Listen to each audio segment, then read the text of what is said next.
Sénégal, bonsoir à tous. Bienvenue, nous sommes donc en plein cœur, vous l'avez compris, de cette belle ville, Casablanca, ville touristique au cœur même de ce pays qu'on appelle Maroc. Nous sommes ici au bar-restaurant Dar El Kaïd.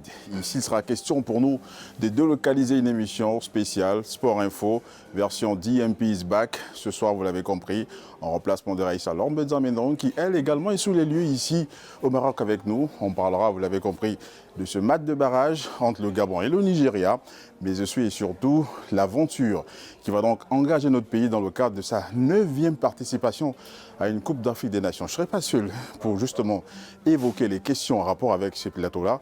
J'ai des invités que j'irai donc vous présenter juste après cette transition. On se retrouve.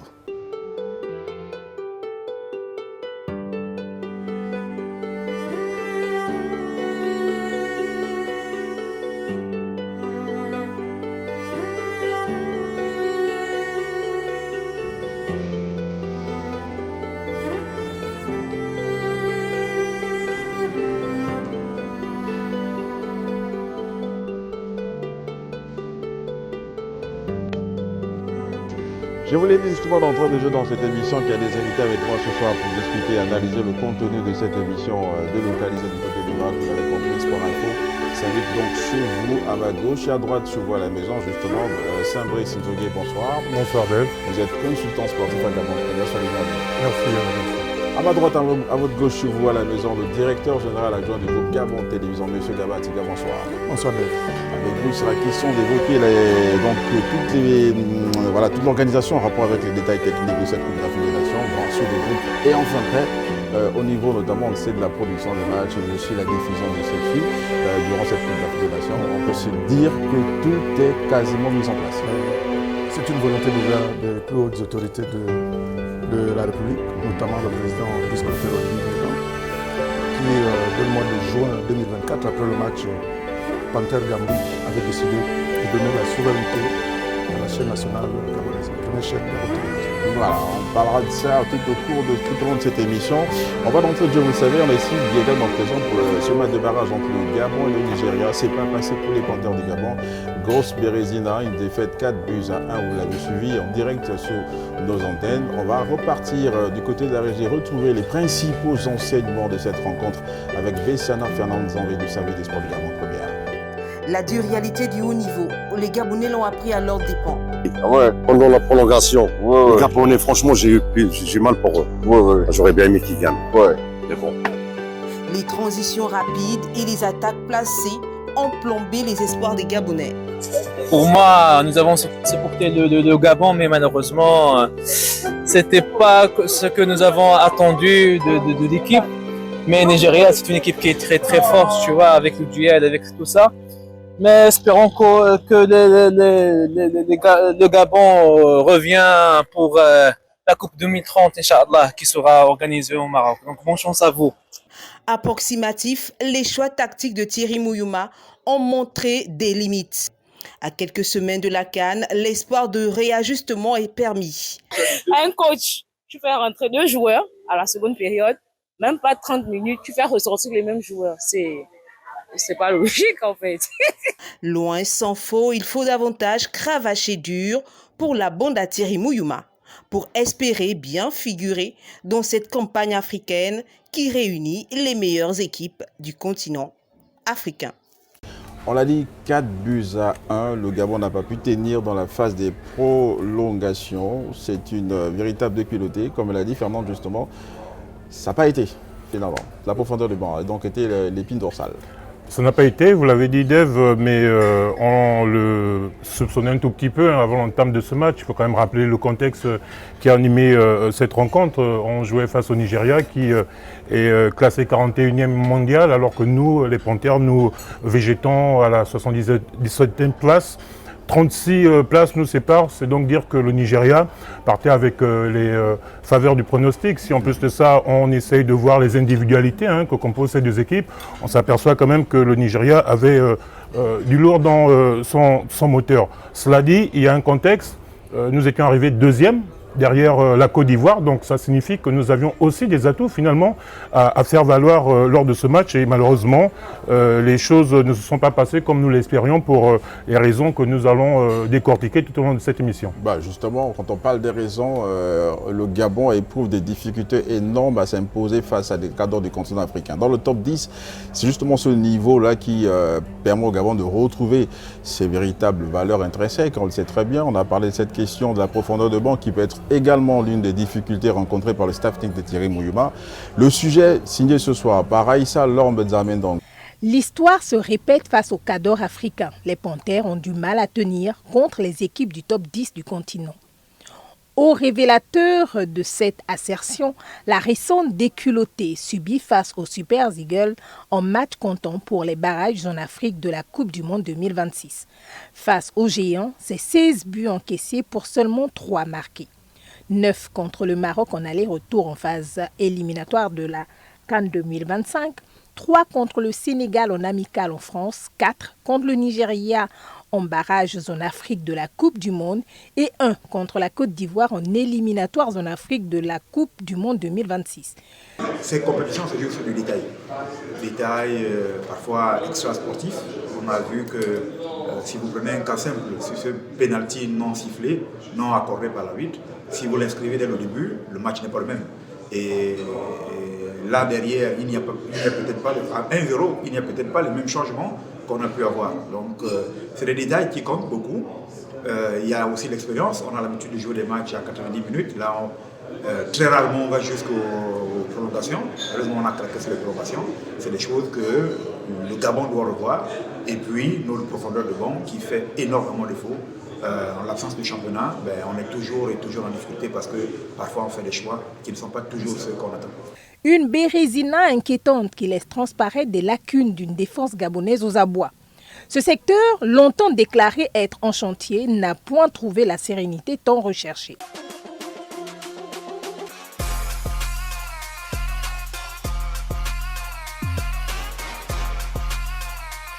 Pas moins de 6 paires expérimentales de défenseurs centraux a été mis sur pied. Une preuve manifeste d'une incapacité du staff technique à retrouver l'assise défensive qui a toujours fait la force du Gabon d'antan. Sur les côtés, une relative accalmie et une saine concurrence permet aux Panthères d'être moins inquiétés. Ce qui a fait la différence, c'est la fraîcheur physique. On avait l'impression que les Nigériens étaient plus en forme que les Gabonais à la fin, je ne sais pas. Ils ont été plus athlètes et je pense qu'ils avaient plus d'envie par rapport aux Gabonais.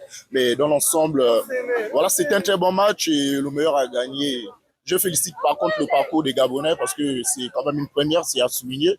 Je ne sais pas, il y a eu beaucoup de facteurs, peut-être qui ont contraint le résultat du match, mais moi dans l'ensemble, j'ai apprécié ce qu'ils ont donné malgré quelques erreurs de coaching comme mon camarade a pu le souligner. Est-ce qu'il y a de l'espoir pour la CAN dans 3 semaines ici? Ah non, l'équipe est à revoir quand même. À quel niveau?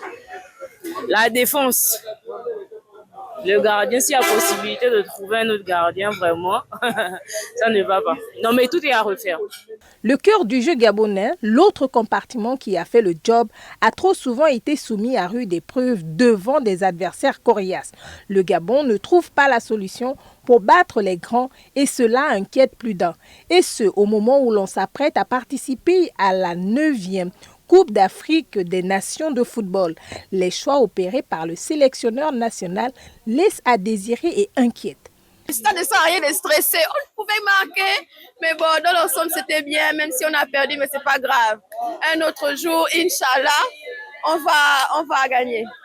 La préférence pour Thierry Mouyouma d'évoluer en 4-3-3 contre le 4-4-2 classique et légendaire du Gabon éprouve quelquefois de l'assurance.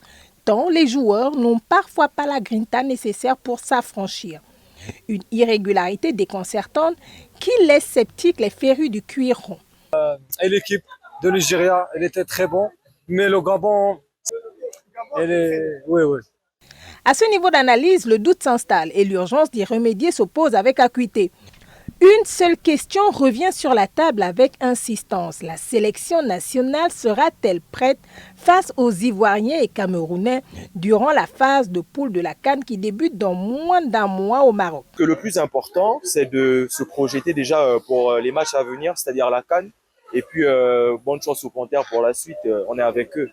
L'attaque est en souffrance. 3 buts seulement inscrits contre les cadors du football continental, sachant que les plans anti-Aubameyang et Bouanga sont très souvent montés pour contrarier les atouts offensifs du Gabon.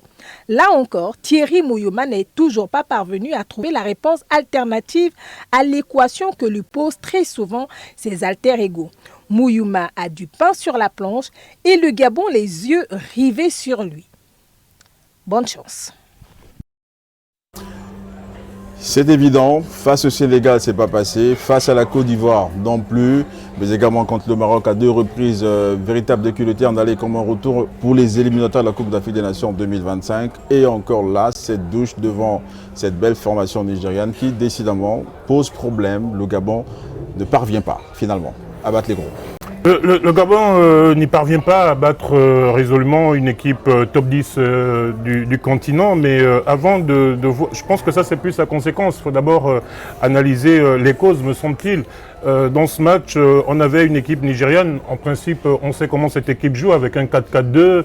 Et nous, on a répondu, en tout cas le sélectionneur a proposé un 4-3-3. Je pense que déjà, du point de vue tactique, il y avait une difficulté dans la réponse tactique du coach dès l'entame de ce match. Parce que quand vous jouez en 4-4-2, vous emmenez une grande densité physique en milieu de terrain avec 4 joueurs qui viennent sécuriser leur ligne défensive. Et si vous, l'adversaire, vient avec 3 milieux défensifs, ils sont tout de suite pris dans un surnombre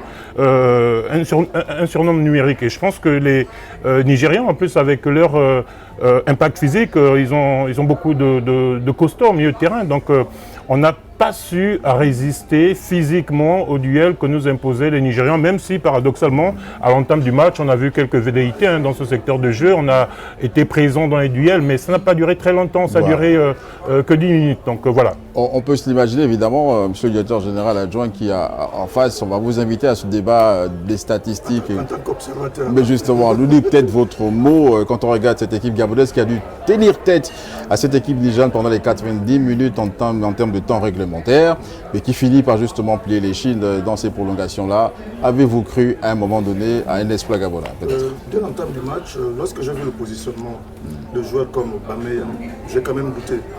Je suis un féru de Marseille, je vois comment il évolue à Marseille. Si vous l'excentrez, vous le mettez en difficulté au regard de son âge aujourd'hui, avec la défense nigériane qui est assez solide. Il n'était pas évident ce jour-là que Pierre-Emerick Aubameyang puisse rendre le meilleur de lui-même. En tout cas, dès le départ, dès l'entame, j'ai commencé à douter. Bon, mais après l'égalisation, on a commencé à croire. Mais les changements, le coaching du coach, de l'entraîneur, malheureusement, n'ont pas répondu. Voilà, cette question est largement revenue dans ce sujet de Raïssa Lormézan-Médon qui a donc pu voir dans les analystes des supporters au sortir de ce match. Pour une fois, Thierry Muyuma a été mis en difficulté dans ses choix des hommes, justement, sur cette rencontre-là.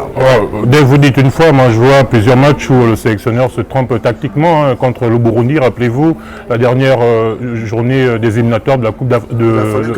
Voilà, dans les dernières minutes qu'il fasse rentrer. Exactement, les 45 premières minutes, on était laminés à Franceville parce qu'on a évolué dans un 3-5-2.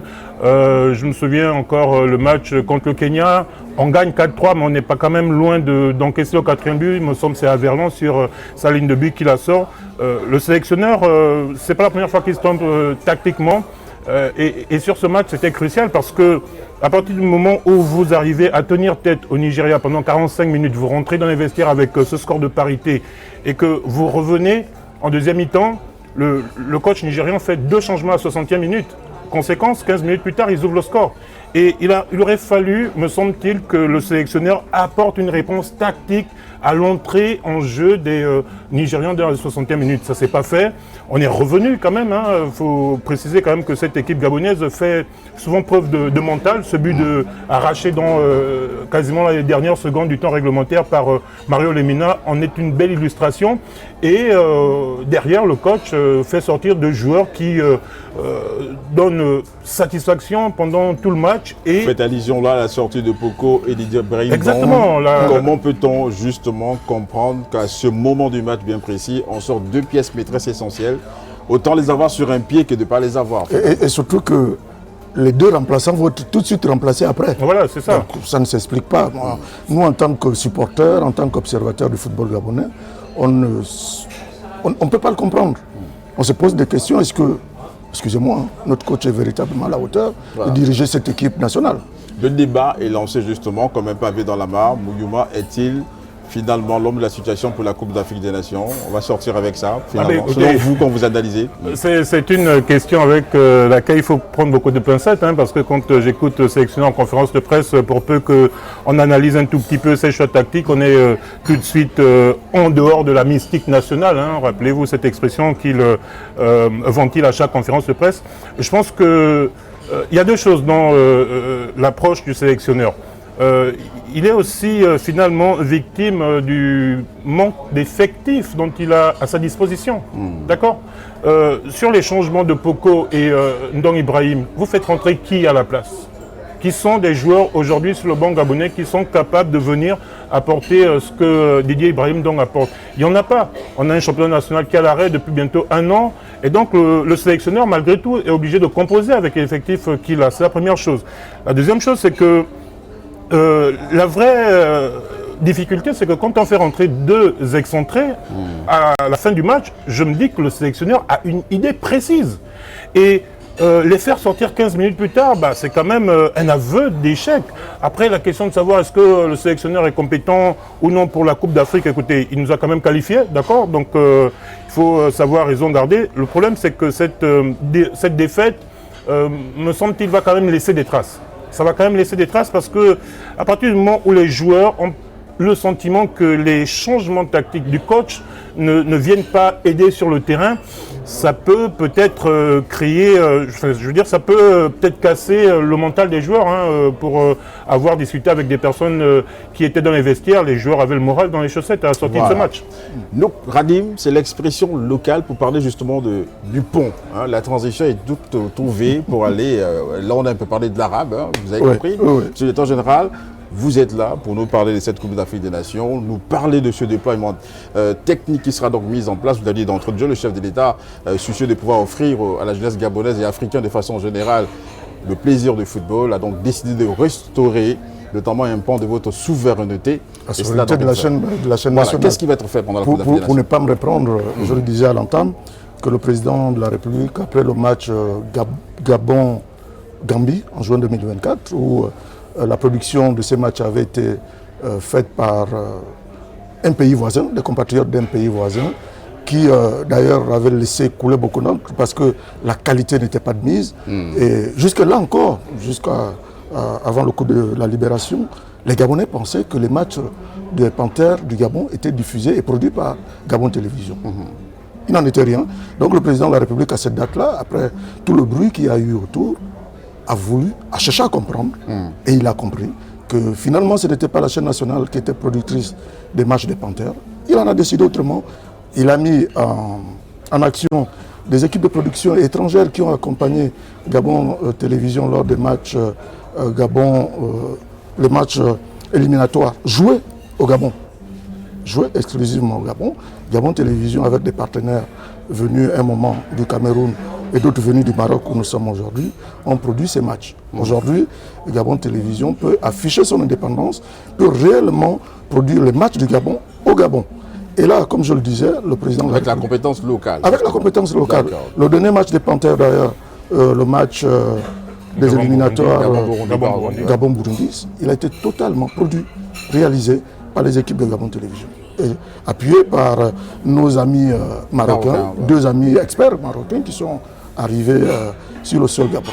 Dans le cadre de la mutualisation. À l'issue de tous ces matchs, nous avons eu la certification de la CAF et de la FIFA qui nous autorise désormais d'être le seul et le principal diffuseur des matchs des Panthères du Gabon. Il n'y en a pas 2. Il n'y a que Gabon Télévision lorsque les matchs sont joués sur le sol gabonais. Pour ce qui est de la CAN qui va arriver là en 2026, Gabon Télévision va récupérer le signal international et les équipes vont être déployées ici, à Agadir, là où les Panthères vont jouer, et à Marrakech, là où les Panthères vont jouer, pour en même temps être en simultané en duplex avec Libreville, et le Maroc. Voilà, donc des colossaux moyens sur le plan technique sont mis en place, mais aussi des moyens humains pour parvenir à offrir à nos amis téléspectateurs une Coupe d'Afrique des Nations comme s'ils y étaient justement au Maroc. Mais on sera donc à Libreville, et vous avez compris de façon simultanée, le directeur général adjoint l'a dit. Et quand on parle de Coupe d'Afrique des Nations, on sait qu'il y a un sésame essentiel qui permet de pouvoir entrer dans les stades. C'est la billetterie. Le billet, c'est ce qui permet justement aux supporters de pouvoir gravir les gradins de ces différentes enseignes de football mondial. Vous l'avez compris, le Maroc qui s'engage dans cette voie du football mondial aujourd'hui. Vous l'avez compris pourquoi. Et allons voir justement ce sujet que nous propose ce soir notre ami Ruth Mignolet-Sanzo qui revient sur l'originalité de la billetterie du côté du Maroc pendant la Coupe d'Afrique des Nations 2025. Suivons ceci maintenant l'image. La Coupe d'Afrique des Nations 2025 au Maroc s'annonce comme une édition historique. Et pas seulement sur le terrain, dans les coulisses, les organisateurs ont lancé une véritable révolution numérique pour gérer l'afflux des supporters. Terminer les guichets sous le soleil et les longues files d'attente incertaines. Pour la première fois à cette échelle, l'accès au stade passe par une double porte d'entrée. Le billet dématérialisé et surtout le Fan ID. Un système sophistiqué pour encadrer l'énorme engouement, mais aussi pour garantir la sécurité et l'équité. Un pari audacieux de la CAF qui a connu un démarrage chahuté, mais qui semble avoir trouvé son rythme. Combien ça coûte? Comment ça marche? Et surtout, cette billetterie est-elle plus chère que par le passé? Décryptage et comparaison.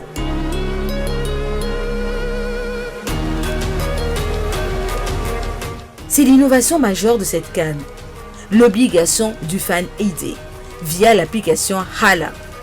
Ce n'est pas seulement une simple carte d'identité numérique, il est le véritable sésame qui centralise toutes les informations, y compris les demandes de e-visa pour les supporters internationaux.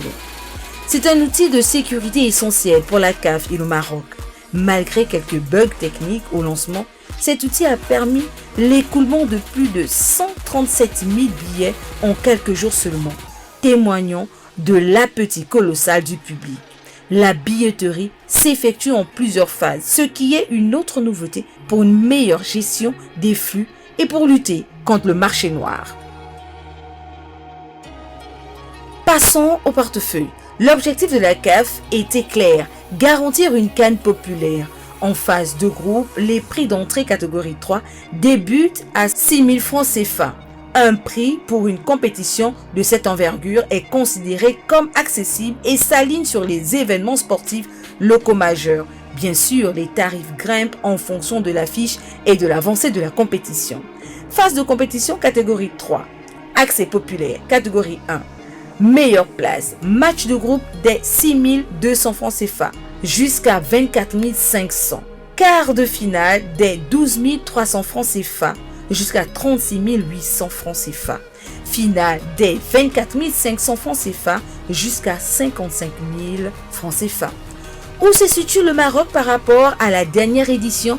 En Côte d'Ivoire, CAN 2023, les billets les moins chers démarraient à 5 000 francs CFA. La finale, elle, atteignait 20 000 francs CFA ou 30 000 francs CFA en catégorie 1. Le Maroc a choisi de maintenir des prix d'appel très bas pour la phase de groupe, dans la même veine populaire que la Côte d'Ivoire. En revanche, les prix des billets de catégorie 1 et de la finale sont sensiblement plus élevés jusqu'à 54 000 francs CFA contre 29 500 francs CFA, reflétant l'investissement massif dans les stades ultramodernes. L'expérience est plus chère, mais l'enceinte aux normes mondiales. Un choix qui vise à récompenser la faveur locale tout en ciblant une clientèle internationale et premium pour les grandes affiches. C'est une forme d'opération de charme séquentielle, cette mise en place de la billetterie marocaine pour mieux juguler la question du flux des supporters dans les différents stades. Effectivement, c'est cette idée de juguler les flux des supporters dans les stades. Vous savez qu'il y a des nouveaux stades qui ont été construits spécifiquement pour cette Coupe d'Afrique. Et donc, Normalement, la vente de ces places se fait étape par étape et depuis le 15 de mémoire, le 15 novembre, ils sont dans la deuxième phase de distribution, en tout cas de vente de ces billets électroniques, précisons-le, pour venir supporter les équipes africaines lors de cette Coupe d'Afrique. Donc c'est une très bonne nouvelle. Il suffit que les Gabonais se ruent massivement sur les sites dédiés officiels de la CAF pour s'octroyer ce précieux sésame. Voilà, puisqu'on parle de la billetterie, le Gabon va justement évoluer du côté d'Agadir. Une ville paradisiaque, on le sait, avec un volet beaucoup plus porté vers le tourisme, évidemment, qui est l'une des entrées les plus importantes de ce royaume chérifin dans lequel nous sommes aujourd'hui. Sans omettre qu'on est justement dans ce restaurant qu'on appelle Dar El Kaïd, qui nous offre l'hospitalité donc légendaire de cette nation, sœur et amie, donc au Gabon. Vous pouvez le comprendre, notamment, on le sait, avec la décoration de ce plateau qui symbolise justement la qualité légendaire de l'accueil, ce thé. Tu voudrais pas que je te... Mais naturellement, on peut, c'est pas souvent qu'on a l'occasion de se faire servir par le directeur général adjoint. J'ai appris comment servir le thé marocain. Voilà, c'est tout un symbole d'amitié et d'amour et de partage, surtout entre les peuples. Et au Maroc, c'est vraiment, comme on le dit, la culture par excellence. Pour vous souhaiter la bienvenue dans ce territoire particulier où l'on sait également qu'on pourra servir, sans vous demander, monsieur le directeur général adjoint, notre consultant également prendre un petit thé pour vous souhaiter la bienvenue quand même ici. Voilà, nous sommes en phase avec voilà. Je voulais jouer à la VAR. Voilà. Mais c'est vite donc reparé pour voilà, vous démontrer ce à quoi vous allez donc être soumis lorsque vous viendrez ici au Maroc pour cette Coupe d'Afrique des Nations. Le Gabon sera donc à Agadir, c'est ce stade-là qu'on va tenter ce soir de découvrir, de connaître, de comprendre, de se familiariser avec Brut Mignolet sans doute que l'on retrouve à nouveau dans le cadre de cette découverte footballistique. Allons-y voir. Agadir, la perle du Souss, au bord de l'océan. La ville est en pleine effervescence. Dans quelques mois, ce lieu, le grand stade d'Agadir, s'apprête à accueillir les meilleures équipes du continent pour la Coupe d'Afrique des Nations 2025. Un honneur, mais surtout un défi de modernisation que le Maroc a relevé avec brio. Depuis des mois, les travaux s'enchaînent. Nouvelle pelouse, vestiaire dernier cri, capacité d'accueil optimisée. Pour la CAN, le stade Adrar est passé au niveau supérieur. Il est déjà prêt pour la compétition. Mais l'ambition ne s'arrête pas là.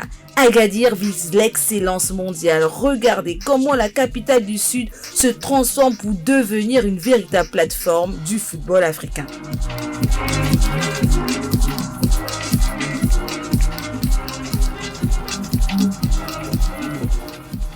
Inauguré en 2013, le grand stade d'Agadir, avec une capacité de près de 45 000 places, est l'une des enceintes les plus spectaculaires du royaume.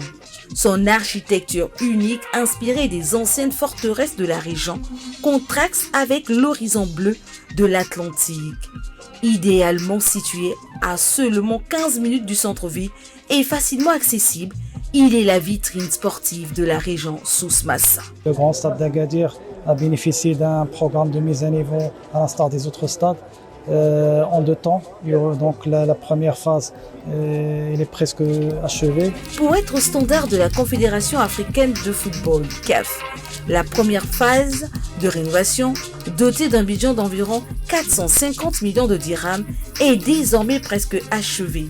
L'essentiel, la pelouse principale et les terrains d'entraînement annexes ont été entièrement refaits à neuf. Les joueurs bénéficieront également de vestiaires rénovés pour une performance optimale. Le confort et la sécurité des supporters ont aussi été au centre des préoccupations, avec l'augmentation significative des places de parking et la modernisation des accès. Pour les travaux de mise à niveau du grand stade d'Agadir, ils concernent les travaux de mise à niveau des vestiaires football. Il y avait 2 vestiaires football. Aujourd'hui, on a aménagé 4 vestiaires. C'est des aménagements des salons VIP, VVIP et des salons royaux. C'est l'ultime transformation pour cet immense complexe sportif. Agadir se positionne non seulement comme une destination balnéaire, mais comme une plateforme sportive internationale. Le coup de sifflet de la CAN ne sera que le début de la grande aventure d'Agadir sur la scène mondiale.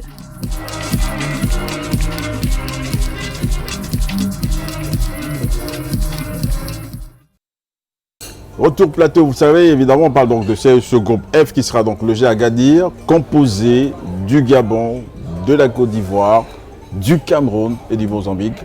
C'est du lourd également. On va retrouver ses adversaires, potentiels adversaires gabonais, on le sait, dans le cadre d'une place en 8e de finale de cette compétition-là. Il y a de quoi espérer, évidemment, les Gabonais. Ouais. Il suffit d'avoir de l'audace et puis espérer traverser ce cap.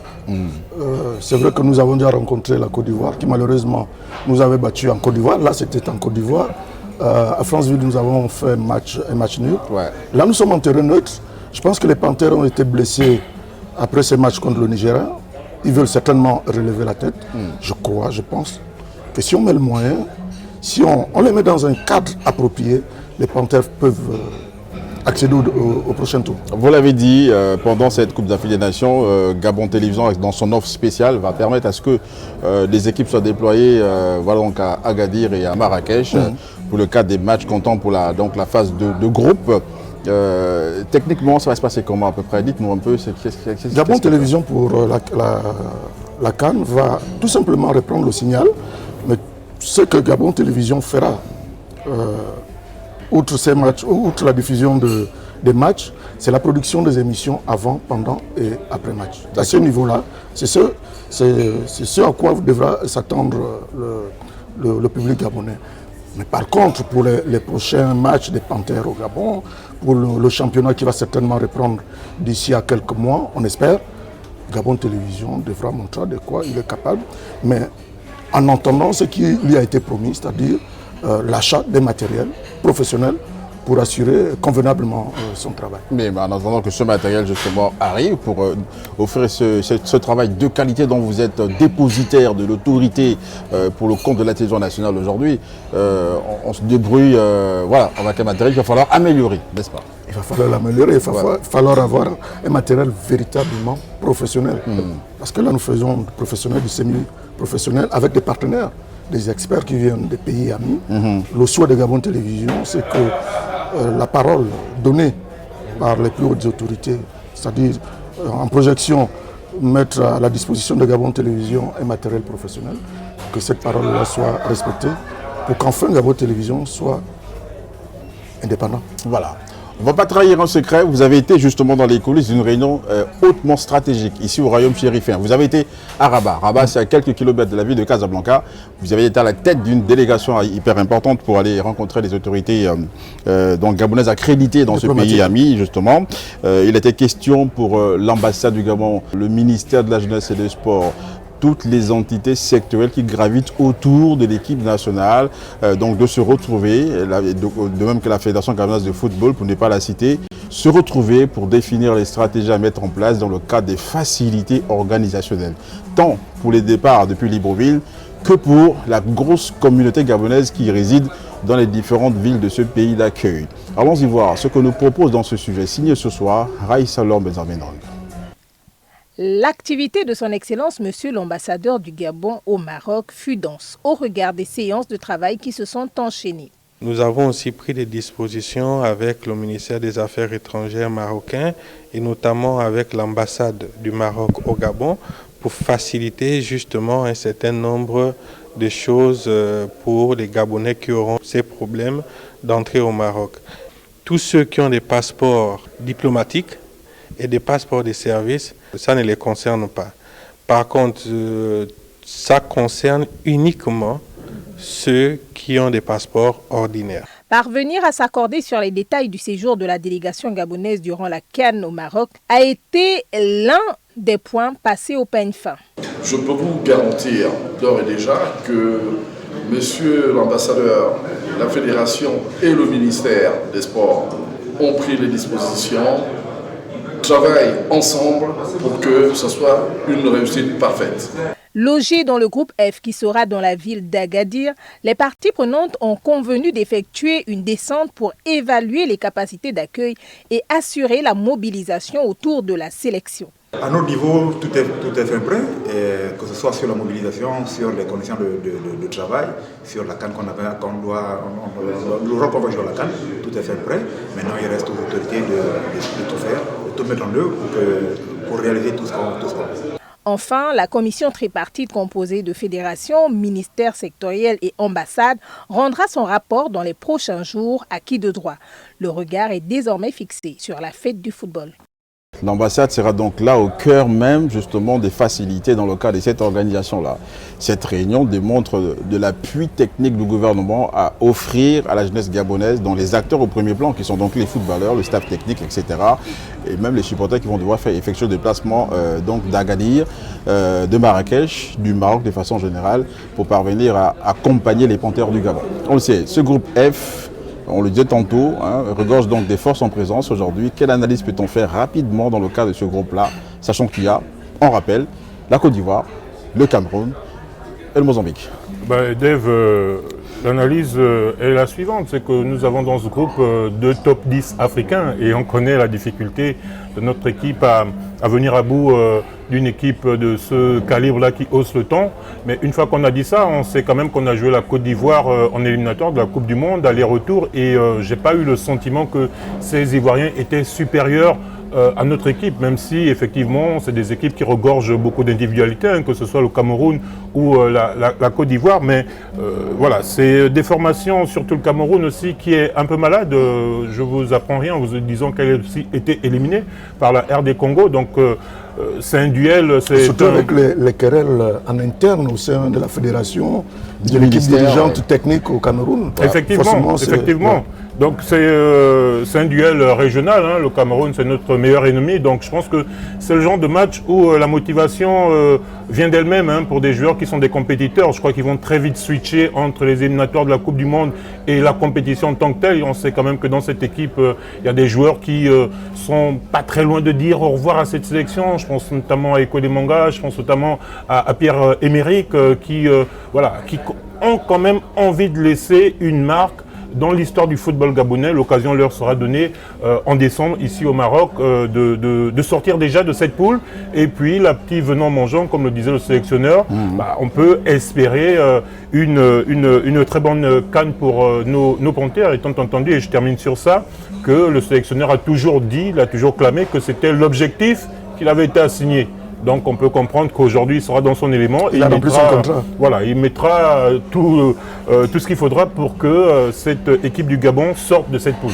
Alors on parle de remplissage de contrats, le gouvernement gabonais, via notamment sa représentation diplomatique en poste ici au Maroc et précisément la ville de Rabat, a tenu justement à anticiper dans l'organisation. C'est la preuve manifeste de ce que le Gabon anticipe et prend donc très vite les mesures d'avance.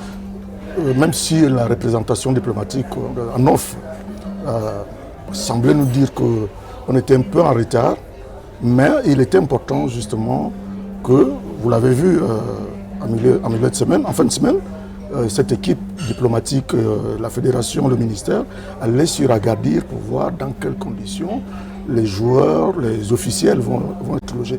C'est une preuve que les pouvoirs publics, le gouvernement prend à bras le corps ce problème de loger les Gabonais dans de bonnes conditions. Pendant cette Coupe d'Afrique des Nations. Évidemment, le personnel des Gabon première aussi n'a pas à souffrir évidemment de votre dextérité à certainement nous offrir un cadre propice. On espère que vous serez dans de bonnes conditions. Son Excellence, Monsieur l'Ambassadeur, nous l'a rassuré. Voilà, c'est une promesse évidemment donc prise par l'Excellence, Monsieur l'Ambassadeur du Gabon accrédité dans notre pays. On va également évoquer la question des supporters. Ce 12e homme qui joue un rôle essentiel dans le cadre de la connexion d'ordre sportif et au-delà même aussi, on peut parler de spiritualité. Lorsqu'on est en communion avec son équipe nationale, on peut transcender et ça va être donc l'opération des chambres pour tous les Gabonais, ceux qui partiront de Libreville, qui partiront de Mabanda, de Koulamoutou, de Chibanga, de Lambaréné, pour venir donc ici au Maroc et ces Gabonais qui sont donc ici sur ce territoire marocain. Donc c'est une sorte de fusion qui va se créer pendant cette Coupe d'Afrique des Nations. Les supporters, quel est le rôle justement qu'ils jouent, l'apport? Qu'est-ce qui est pourvu dans le cadre notamment de cette Coupe d'Afrique des Nations? Ce sujet est signé ce soir de Serge Niquez Lambert, Ranosiné du service des sports de Gabon Première.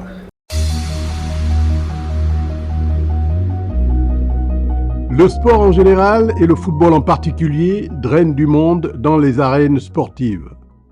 La qualité du spectacle, les performances des acteurs sont à l'origine de l'euphorie jubilatoire et partant du succès. Les Panthères n'échappent pas à cette assertion. En 1996, au sortir du premier quart de finale de la CAN de son histoire, on note un net regain d'intérêt à l'endroit d'Azingo National. En 2012, le même constat s'impose aux Panthères. Les clubs de supporters se créent les uns après les autres, tous avec un même objectif, apporter du soutien de la voix comme du geste à notre équipe nationale lors des joutes internationales. Le club Azingo de Christian Zogominsa se fait remarquer au stade de Président Bongo par son soutien inconditionnel. Le public est souvent derrière son équipe nationale et ça c'est depuis très longtemps. Le club Azingo National a été créé en 1996. Nous avons accompagné Azingo National à la CAN 2000. Le club Azingo est suivi dans son élan par d'autres entités, la Voix du Shabbat, le Cri des Panthères, Pantherasia et enfin les Panternotes créés en 2009. Sans doute les mieux organisés, les plus réguliers et les plus constants en termes de soutien aux Panthères. Ils sont de tous les rendez-vous grâce à l'éternel appui de la Fédération gabonaise de football. À quelques semaines de la 25e édition de la CAN prévue au Maroc, la structure dirigée de main de maître par Brice Inengue peaufine sa préparation. Tout simplement, dans les champs, dans la gestuelle, encourager les gars pour que les gars puissent se transcender sur le terrain avec nos chorégraphies et nos cris dans les tribunes. Nous sommes une équipe de Panthères avec des anciens qui ont beaucoup d'expérience et les nouveaux qui arrivent avec un bon staff technique. Je pense qu'on a nos chances au moins de passer les premiers tours et voir la suite aller un peu plus loin. Je fais partie de Panthères depuis les années 2015, lors de la CAN en Guinée. Nous préparons la CAN sereinement. Nous avons une équipe en forme avec, sur laquelle on peut compter. Nous avons également les Panternotes pour accompagner l'équipe des Panthères. Donc sereinement, nous la préparons. Une préparation très colorée, en rythme et en son, le tout dans une cohésion et une ambiance carnavalesque. De quoi susciter l'optimisme et la détermination du président Inengue, élu il y a quelques mois vice-président de la Confédération africaine des supporters des sports. Nous préparons justement le voyage pour le Maroc. C'est pour ça qu'on n'a pas arrêté depuis la fin des éliminatoires de la Coupe d'Afrique, avec l'espoir de retrouver la communauté gabonaise du Maroc déjà bien au point. J'avais pris attache avec les principaux groupes de supporters à Casablanca. Et depuis juin, on est resté en contact, donc on se donne des nouvelles de temps en temps.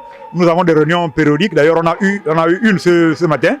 L'objectif de ces réunions, c'est d'affiner notre stratégie, comment nous devons travailler ensemble. Donc ils savent que lorsque la CAN arrivera, le groupe qui viendra de Libreville sera entouré par les 6000 Gabonais résidant au Maroc. Les Panternotes ne sauraient être mis en marge du parcours remarquable des Panthères lors des éliminatoires de la Coupe du Monde 2026 et de la CAN prévue le mois prochain au Maroc. Ils seront bel et bien du rendez-vous au pays de Mohamed VI, avec l'ambition de pousser les Panthères à franchir le stade des quarts de finale et aller plus loin encore. Sport Info délocalisé du côté de la ville blanche du Maroc, Casablanca, vous l'avez compris, et nous sommes justement au restaurant Dar El Kaïd qui nous offre justement l'hospitalité de vivre en même temps l'immersion culturelle marocaine, ce côté touristique également qui fait donc la fierté de cette nation-là. Et vous parlez de football pour comprendre justement les enjeux de notre déplacement. Vous le savez, c'est la Coupe d'Afrique des Nations, après ce tour de barrage qui n'a pas été reluisant pour les nôtres, mais il reste une cartouche importante à discuter, c'est cette Coupe d'Afrique des Nations. On l'a dit, cette activité était intense du côté de l'ambassade de notre pays accrédité à Rabat. Il était question pour l'ambassadeur de recevoir en audience la délégation de Gabon première qui est allée non seulement faire ses civilités, mais aussi comprendre et expliquer les enjeux, les tenants, les aboutissants de cette vision politique édictée par le chef de l'État, Brice Clotaire Oligui-Nguema, qui voudrait que la télévision nationale se rapproche un peu plus des réalités des populations, tant à l'intérieur qu'à l'international. Elle va se déplacer durant cette Coupe d'Afrique des Nations, on l'a dit, avec un personnel étoffé, du matériel high-tech de dernière génération, sur le souhait de la direction générale. Il a conduit cette équipe, justement, vous l'avez compris, M. Gabé Atiga, directeur général adjoint de la chaîne, suivant ce reportage que nous propose ce soir, DMP et Juste Njada. Au cours de l'audience, les deux parties ont évoqué les points essentiels du séjour de l'équipe de production de Gabon Première qui va séjourner au Maroc durant la CAN. Il nous a rassuré que toutes les dispositions ont été prises. D'ailleurs, d'ici à quelques jours, ils vont se rendre à Agadir pour voir dans quelles conditions les équipes de Gabon Télévision, les équipes gouvernementales, en un mot les équipes du Gabon, seront logées.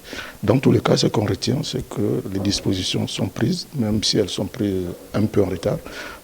Mais les dispositions sont prises pour que nous soyons dans de bonnes conditions. Entre autres sujets, sont relatifs aux facilités diplomatiques accordées aux supporters gabonais qui viendront au Maroc. Au niveau de l'ambassade, nous travaillons avec certaines agences qui prendront en charge le transport des personnalités gabonaises ou même d'autres compatriotes de l'aéroport jusqu'à l'hôtel d'Agadir. 2 hôtels ont été déjà prévus pour les délégations gabonaises. Donc nous avons pris un hôtel VIP pour nos autorités et nous avons aussi pris un hôtel normal pour d'autres Gabonais qui sollicitent justement prendre part à cette CAN. Donc les partenaires avec qui nous traitons actuellement, trois choses ont été prises en considération, donc notamment le transport, les billets d'entrée dans les stades et également les logements. Pour cette CAN, la télévision nationale entend déployer une équipe de production qui suivra de bout en bout la sélection nationale.